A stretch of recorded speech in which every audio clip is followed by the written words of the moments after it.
Good afternoon and welcome to Westeros. So I'm doing a little play with some toys today.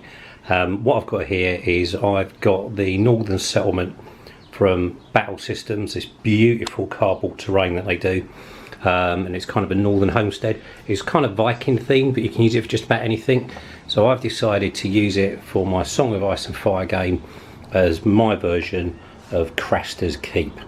So if you know the books, and you've probably seen the TV show, Crasters Keep is north of the wall. Crasters a wildling, but he's got semi-friendly relationships with the Night's Watch, and he lives in like a little fortified outpost reasonably close to the wall. He's a cunning, devious bugger and has got some very, very unsavoury appetites. So this is his little homestead. Really do love this scenery. They do such a good job of it, Battle Systems. It's very, very hard stock cardboard. From a distance it all just blends, you wouldn't know it's cardboard at all. And there's some fantastic detail on this stuff as well. That's the cat screaming for a dinner. Shut up, shut up. So with this set you get two main houses and you get a cat right in your face apparently. I'll be back. Okay, this is take two. Now I've fed the cats, Marlene is happy, and Truffles is having his dinner as well, so we're all good. So as I was saying, with this Battle System set, you get these two lovely homesteads, they're called. Really, really nice detail on them. All of them have got removable roofs, so you can put figures inside, you can build up little interiors and stuff. I haven't done this because obviously this is just an outdoorsy kind of skirmish game. For this one, really lovely detail. You can build all sorts of platforms, ladders, little entrance doors there you probably can't quite see. That's the front door. So that's the two homesteads. You then get this fantastic mead hall. So this is the main building for the set. This is the front of it, and again you get loads of bits and pieces you can play around with just to make it a bit more interesting. Weapons racks and loads of shields and things. This is a lovely building, this one. If you take the lid off, you've got like an attic-y area. Then when you look down into it, you could probably have a big feast set up inside there on trestle tables and all that kind of stuff. Massive, great big barn space. That's a really, really cool structure. Really, really like that. I'll pull that back together in a minute. You get a couple of the guard towers, lookout posts. They're really cool. Like it, especially with the little torches and bits and pieces. They've got a really nice kind of sharpened stake theme going through them. You also get these the palisades, which you'll see all the way around. And on the palisades, you've got the option for some raised pieces with ladders, and I'll put some weapons racks up there so it's all kind of on standby. Teeny little well, lovely imposing front gate, and it really does look, if you get down to ground level, it really does look good. So I'll have a good play around with that. And then finally you get another lovely building. This is a stable, so you can have this as kind of a, you know, a farrier's area, blacksmith or whatever. And then you've got the little area for the stables for the horses. You get loads and loads of clutter and bits and pieces. You get some fencing. You'll see this constant horse theme throughout it, and you get loads of this fencing. You can do whatever you like. So I've made like a little, maybe like a little vegetable patch or a garden there where they're growing stuff, and then I've just created like away from the main gate, like a back entrance, or making a speedy getaway or something like that. So what I've done is you get loads and loads of bits and pieces here. So you get some beds, barrels, chairs, tables, chests, all sorts of stuff. So I've thrown all that together as if the place is under siege, and they put together some makeshift barricades. You in fact get two kind of barricade pieces with it as well. Carts, chairs, all sorts of pieces. And I had a load of leftovers, so I made this kind of weird little hybrid house, and I thought this looked a bit like a sort of a last bastion really, where you go up on the roof and throw spears at people if it all come on top. So I thought I'd put that there. So what I thought you'd have is Craster would have his main hall, in the middle in the fortress like a redoubt, and there'd be all the other buildings around it. So this is my setup for my Crasters Keep game, and I'll have a look at the miniatures in a minute. Cheers. So just a quick look at the figures, or the boxes I should say. I absolutely fell in love with the Night's Watch figures when they released them. So that's the Night's Watch main set. The crossbowmen are lovely, and the conscripts I think are really cool as well, and the heroes. So I played with these, I only did a few of them. I thought what I'm going to need wildlings, and I'm going to need a lot of them. So here they are. So this is a wildling box set, start set. I've got some really nice additional units to add on. War mounts, Fen warriors. Fen warriors are sort of their professional military, if you like. Followers of the bow, that's rattle shirts, more crazy. Spear wives, kind of the gritty types. Ladies that kill people.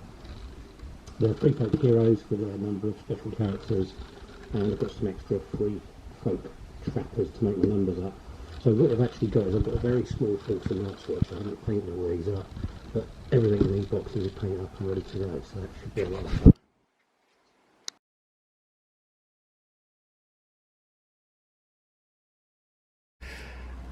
So taking a look at the Night Watch forces and see who we got. So we've got Jon Snow, and he's got Alistair Thorne with him, the fella that hated him, and of course he's got Ghost. So there's not a lot of Night's Watch, I have to say, but he's got two of his mates with him. It's Gren and Pip. We've then got a very small unit of Sworn Brothers with a captain, 3 veterans, 4 crossbowmen, 4 rangers, like mounted archers, and then over here we got Othel Yarwick, the wandering crow, with a bunch of conscripts. So not a lot of forces at all, probably around 30 men to defend Crasters Keep. So this is a hypothetical scenario. So Jon Snow is the commanding officer, the Night's Watch are staying at Crasters Keep, and a large wildling force has been spotted advancing on them. Craster will be here. All of Craster's wives have gone into hiding in the woods, so don't need to bother with any figures there. We'll see how the Night's Watch get on. So just to be clear, I'm not actually playing a game, I'm just playing around. But it should be fun, and I find it funny that it's the hottest day of the year and we are in the wintry north. Never mind.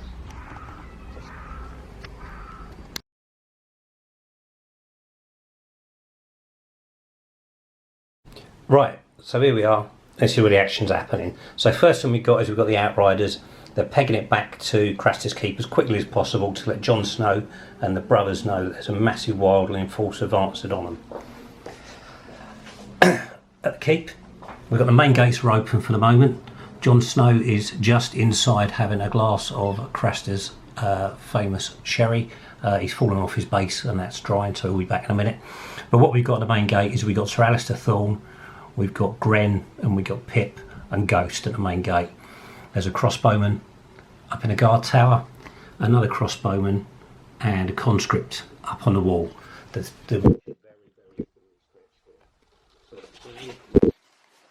Is that the conscripts under Othel Yarwick will hold the palisade walls along with the crossbowmen, and Jon Snow and the heavies will be inside.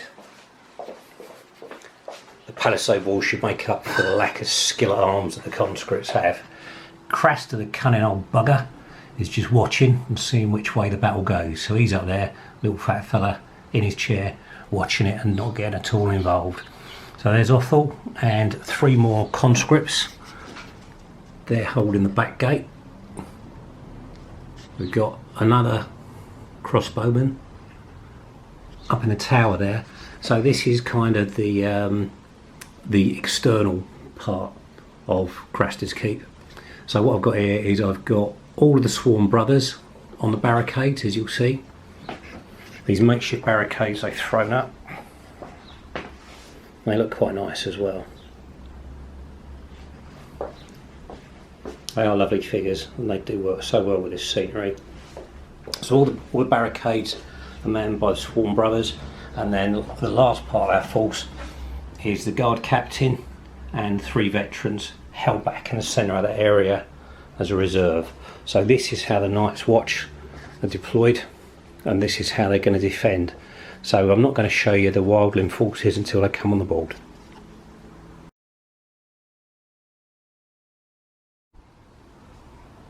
So the wildling horde is approaching, and it's split into 3 columns.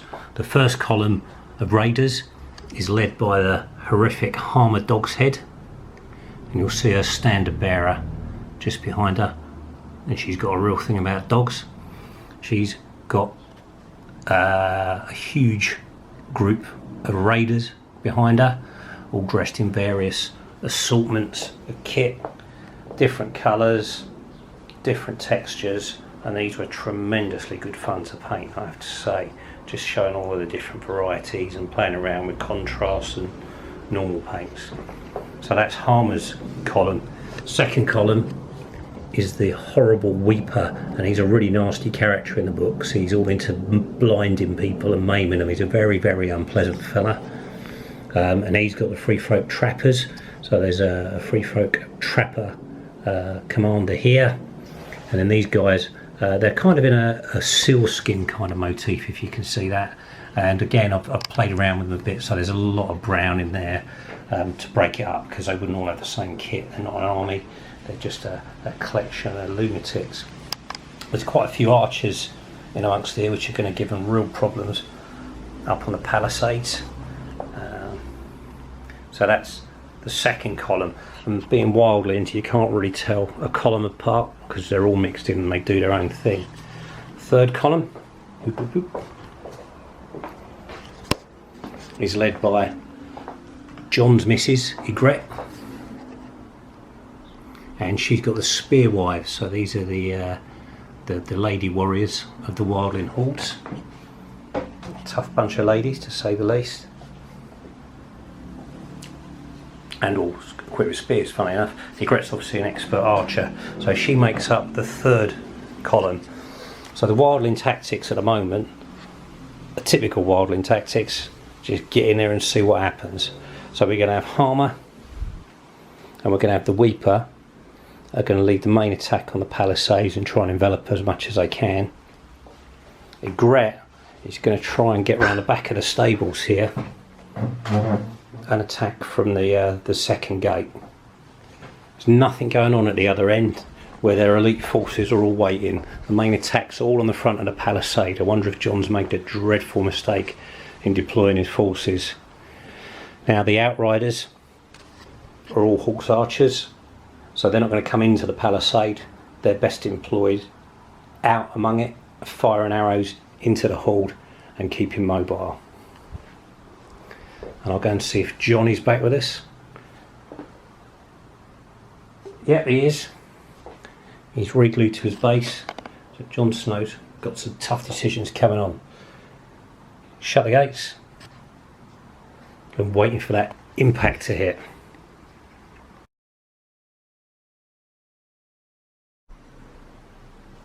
The battle's well underway now, and as you rejoin us, the wildling forces, as you can see, are beginning to enclose the keep. So Harmer and the raiders, Harmer's just here with a standard bearer. The raiders are all in brown.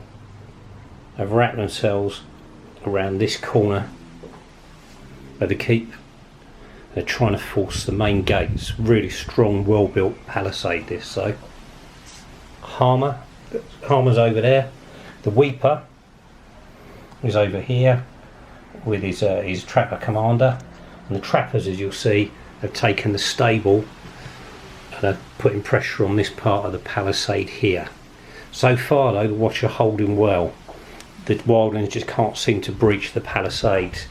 Ygritte and her sneaky spearwives have snuck around to the flank here, and they're coming up on the back gate.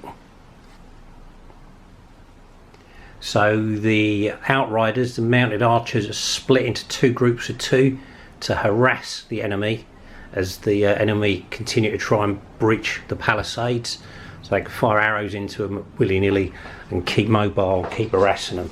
But things are still very quiet at the other end. It looks like the whole of the wildling attack is all on the main gate, and John might have to pull his forces back. There are the other two mounted archers, the other outriders, and they're firing into the flanks of the wildlings that are trying to force the palisade. Really liking the look of this. I just do some little bit of filming because it's really good. It's really works really well, I think, with the clear bases as well, rather than just having them all on different browns and stuff. Great figures as well, and you really get this kind of immense sense of a horde of figures here, massively outnumbering the watch, massively savage and violent and desperate. So I'll leave it there and we'll see what happens next.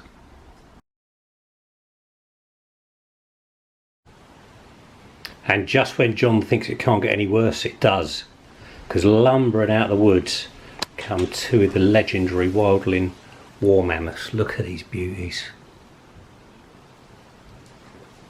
I absolutely love these figures. They were an absolute joy to paint.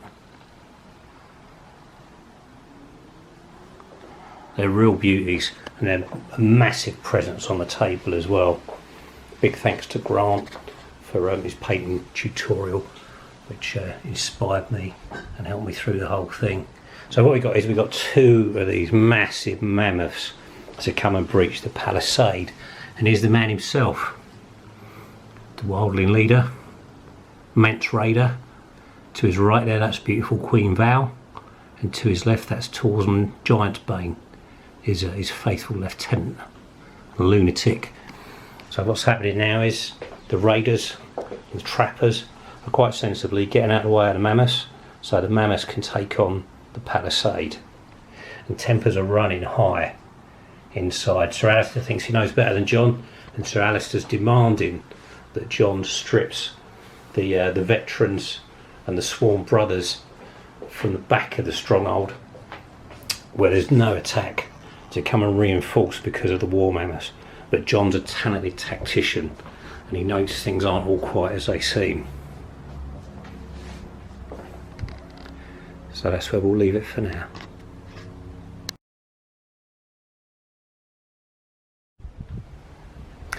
We're back at the main gate, and the war mammoths have made contact, so they're trying to smash their way through the palisades, but it's a really well built palisade and it's holding for now.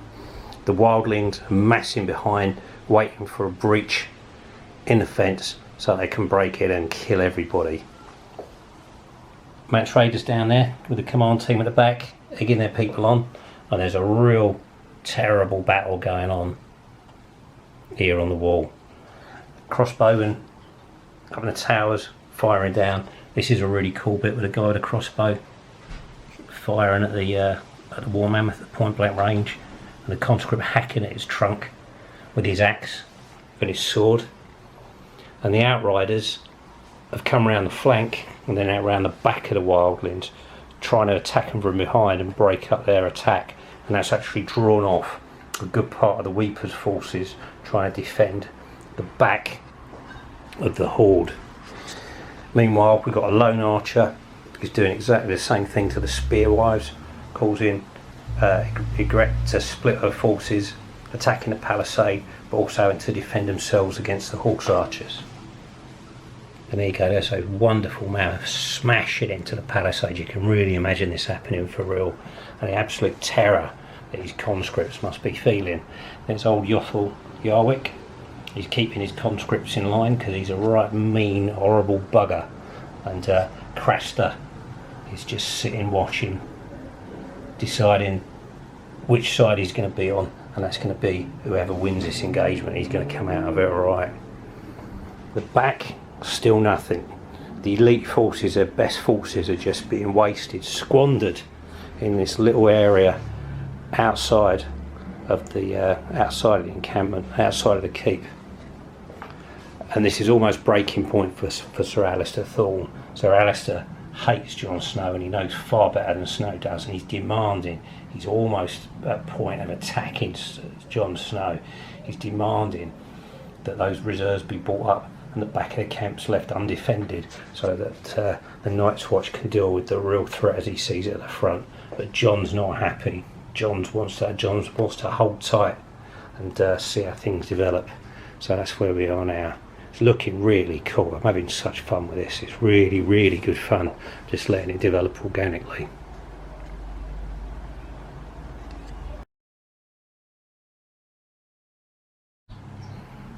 So the watch have had an amazing piece of good luck.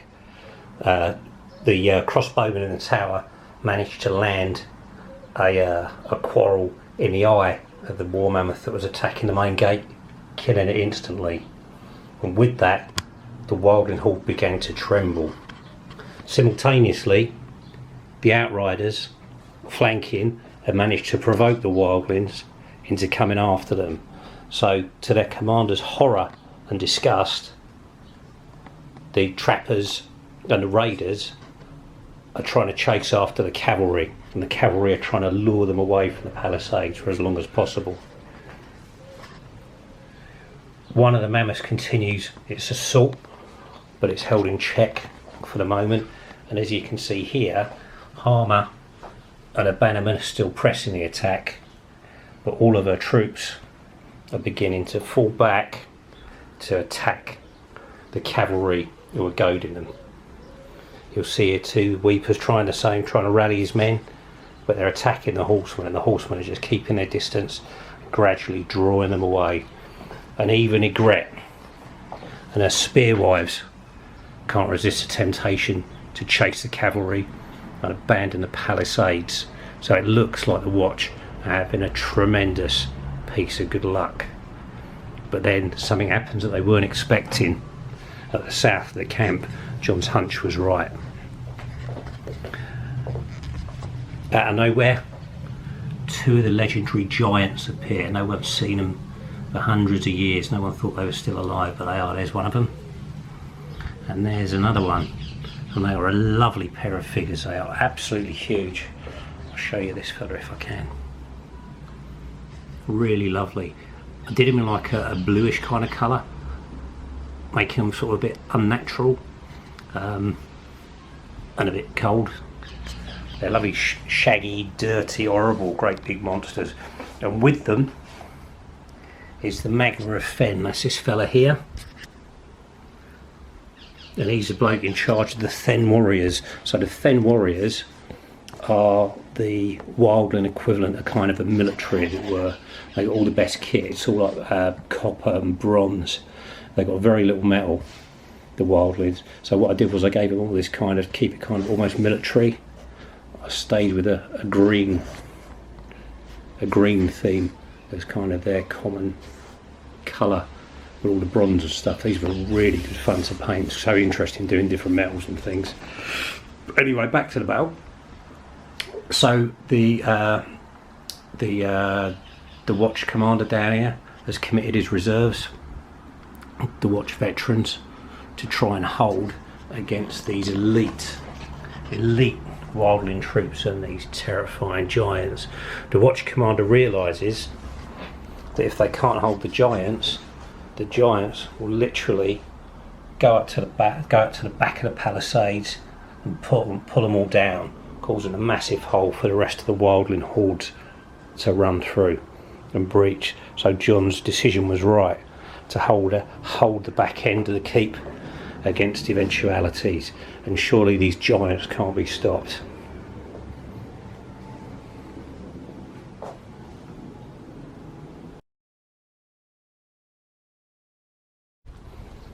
So there's another amazing development for the Night's Watch. With the death of the first mammoth, the wildling horde begin to pull off towards the cavalry, and John sees an opportunity, so he slings the main gate open and Ghost charges through, grabs hold of the mammoth, war mammoth, from behind and starts tearing at its exposed belly, and the mammoth panics, turns in pain and agony and confusion, uncontrollable, and starts smashing its way through the wildling horde. And a great number of the trappers are trampled and killed underfoot. The poor animals berserk. Seeing this, John rallies. So John, Sir Alistair, Pip and Glenn, whatever his name is, forgot his name, come out, chopping into the horde, and suddenly the wildling masses are en route. Even the legendary Harmer is broken and he's fleeing. Problem with wildlings is they're not an army, they're just a bunch of ill-disciplined warriors, and the whole line begins to break. So Mance Rayder and Tormund try to rally their troops, but it seems like all is lost for the main wildling horde as they begin to flee the mammoth and the wrath of the Night's Watch. Over at Ygritte's side of the wall, not knowing what's going on or why, she assumes that the whole of their forces are in retreat and calls her spearwives away, heading away. Why, she doesn't know, but she just knows that something's gone very badly wrong. But things are looking good for the Watch. Inside the palisades, Yorl, the old crow, the wandering crow, has got his conscripts off the wall and is preparing to rally as well at the rear gate. Things are bad, very bad at the back of Crasters Keep though. As you'll see, one of the giants has managed to smash through the barricades and the Them warriors are coming up with him. The Swarm brothers and the veterans are hacking away at this mighty great giant, and there's the Them warriors commander fighting with one of the veterans. The other giant is being held at the barricades for the moment, but the other section of the barricades has been breached and the Them warriors are beginning to pour through. Things are looking really bad back here, but if there were no troops here, the giants would have simply torn the palisade down, and that'd be the end of it for the Night's Watch. So the battle continues, it's all in the balance.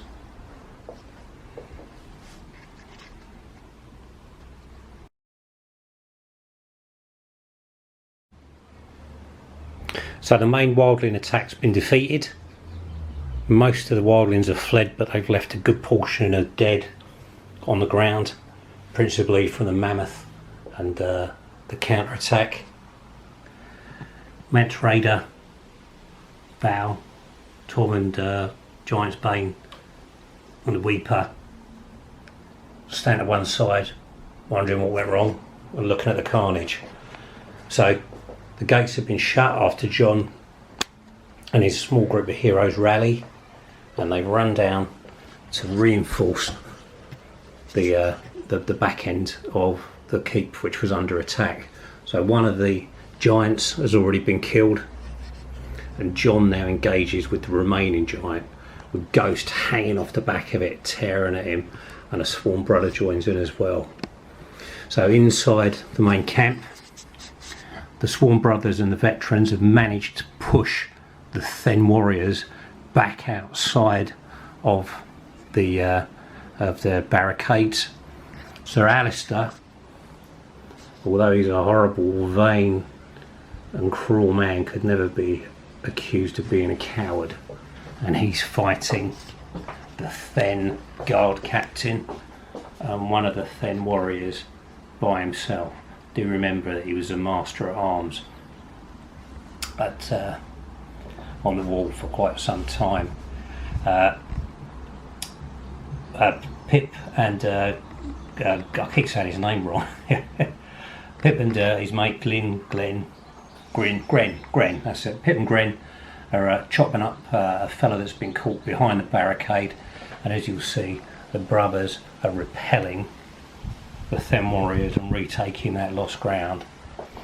The Outriders have come back now, and they're harassing the Thems from the back, causing them to peel away from the barricade, and the Thems, it's fair to say, are close to retreating. The Magna's there, but you can see the writing on the wall. This isn't going well for them. It looks like things might have turned for the Night's Watch. It looks like they've finally fought off the worst of it. But then disaster strikes, and at the back gate, as Othel Yarwick brings his team of conscripts out to rally and to support John and the brothers. That's when a foul ambush is sprung by Rattleshirt, Lord of Bones. Again, if you remember him, even if you've only seen the TV series, he was a particularly unpleasant fella.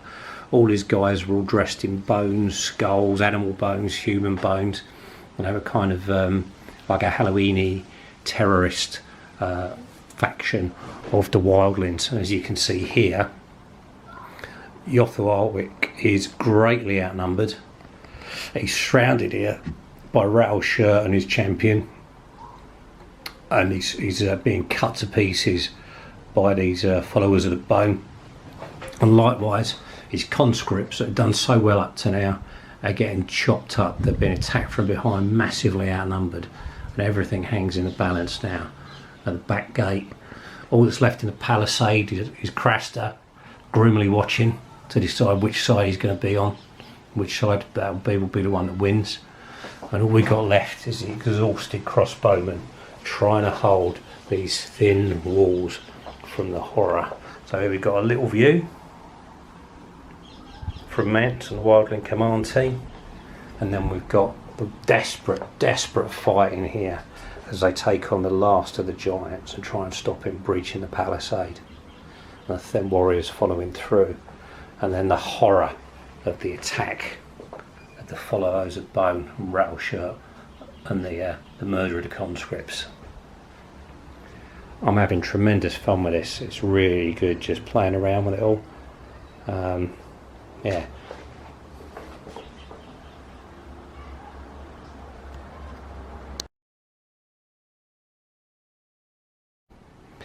Welcome back. It's been carnage. There's bodies littering the snow. Down back at the south end, or the back end I should say, at Crasters Keep, the tide has turned yet again. So the giant has gone berserk, torn through a lump of the palisade, and he's been savaged by a ghost who's now ripping his throat out on the floor. So Jon Snow, the remains of the Sworn Brothers and the veterans have managed to clear out the Thin Warriors from within the barricades. Sir Alistair lays dead, slain after defeating the Thin Warriors commander and a couple of Thin Warriors, and the Sworn Brothers and the veteran casualties are high too. The Thin Warriors do not surrender, and in the bloody conflict that follows, all but one of the Outriders and all these Sworn Brothers are killed by the Thens as they put up their last resistance. The Magna, however, flees into the woods. He's got more troops that he needs to look after, and tomorrow's another day for him. So we're left here. This is Jon Snow and the last desperate remnants of the Night's Watch. Over here by the back gate, Yorrel, the old wandering crow, lays dead. A ring of Rattleshirt's troops around him, but he's slain because he's a hard old bugger. His conscripts, who he was so proud of and led gloriously, that have all taken their vows after this, have all been brutally hacked to pieces by the foul, nasty, naughty forces of Rattleshirt. Rattleshirt has a crucial decision to make. What does he do? Does he storm into the palisades, take Crasters Keep and secure a win for the wildlings? If he did that, the Night's Watch would be outside, couldn't get back in, and it'd be easy prey for the rest of the wildling forces when they eventually recuperate and rally. Or, being a crazy, psychotic wildling, does he now take Jon's challenge to single combat? I think you can guess the rest. I'm going to leave it there. I've had a tremendously fun day just playing with toy soldiers, these amazing characters that George R.R. Martin wrote for us all. These lovely figures that Simon have made, beautiful scenery, by Battle Systems that I absolutely love, and every time I put stuff together I just want to buy more of it and make bigger things. A great battle mat. Battle mat, by the way, is by Deep Cut Studios. They're really good. It's this lovely mouse mat kind of stuff, beautiful detail on it no matter how close you go. And this has been a project that's probably taken me about a year to put together. I've not posted any pictures of the miniatures or anything else because I've had just such fun putting them all together. So I hope you've enjoyed this. I'm going to do some photos of the figures, probably in the boxes, just for ease, and I'll let you decide how my fictitious battle for Crasters keep ends. Will John Rattleshirt do single combat? Will Rattleshirt's force his honour a decision if Rattleshirt was killed, or is it just going to end up in one great big ruck, do you reckon? Or do you think Ghost might get involved? Not understanding the concept of honour. Either way, we've got two dead giants, we've got a dead mammoth, we've got a berserk mammoth, we've got a very miffed Mance Raider because things didn't go his way, and we've got the ultimate winner of this whole engagement, Craster, sitting up there watching, because he wins no matter who wins. He'd have fallen in with the wildlings if the Night's Watch had lost, and he'd have fallen in with the Night's Watch if they won. So there you go, I'll draw a line under it now. Thanks for watching, keep playing, keep gaming, cheers.